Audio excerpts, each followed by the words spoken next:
All right, we have the Freedom card, which is number 22 with the Pegasus constellation.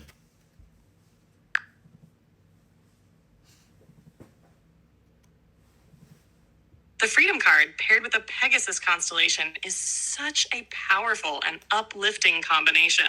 Pegasus symbolizes transcending boundaries, rising above challenges, and exploring new horizons. With the number 22, a master number, it emphasizes building a solid foundation while also achieving spiritual elevation and alignment. This card ties beautifully with Aquarian energy, as both embody freedom, innovation, and the desire to break free from constraints. It suggests that today is about embracing independence, finding liberation in your thoughts or actions, and pursuing what truly inspires you.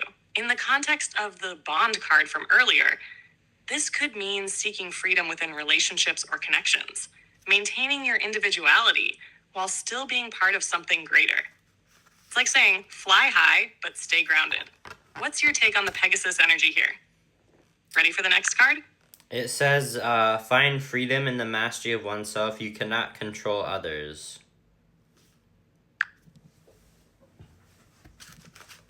Wow, that's a beautiful and empowering message. Finding freedom in the mastery of oneself aligns perfectly with both Aquarian independence and Pegasus's soaring energy.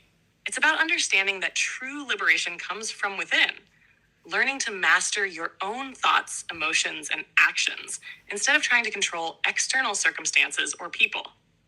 This pairs well with the Bond card, reminding you that while connections are important, they can't come at the cost of your autonomy. It's a gentle nudge to focus on self-awareness and self-growth as the key to feeling free, even within relationships or societal systems. Does that message resonate with anything going on in your world today? Yes, okay, so can you tell me about the Sacrifice card? This is number 13 with the Andromeda.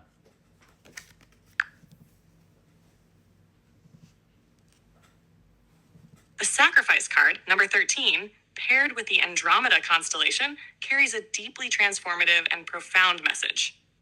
Andromeda, in mythology, represents vulnerability and the willingness to face challenges for the greater good. This card often speaks of letting go, making compromises, or enduring temporary discomfort to achieve something more significant. With the number 13 often tied to rebirth and transformation, this card might be highlighting the necessity of releasing what no longer serves you in order to move forward. It's not about loss for its own sake, but about trusting that what you're giving up will make space for growth, healing, or a higher purpose. In the context of Aquarian energy, this could point to sacrifices made for the collective good or for a visionary goal. Aquarius thrives on big ideas, but this card reminds you that meaningful change often requires personal effort or letting go of certain attachments. Does this feel like it ties into something you're working toward or reflecting on right now? It says that you can be of service to others without sacrificing everything of yourself. And it says that the earliest written record of Andromeda comes from the Persian astronomer Abd al-Rahman al-Sufi, who mentioned the chain constellation, referring to Andromeda in Book of Fixed Stars in 964.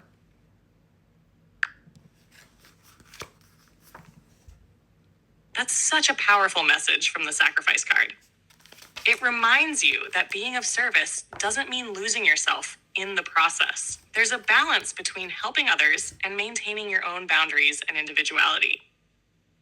It speaks to self-care, not as selfishness, but as a necessary part of being truly available to support others in a healthy, sustainable way. The historical reference to Andromeda is also fascinating. Andromeda's story, both in mythology and as a constellation, speaks to resilience and being linked to something much larger than oneself, while still retaining one's essence. The mention of Abd al-Rahman al-Sufi connects this card to a long legacy of wisdom, suggesting that the themes of sacrifice and service are timeless, but that balance has always been key. Based.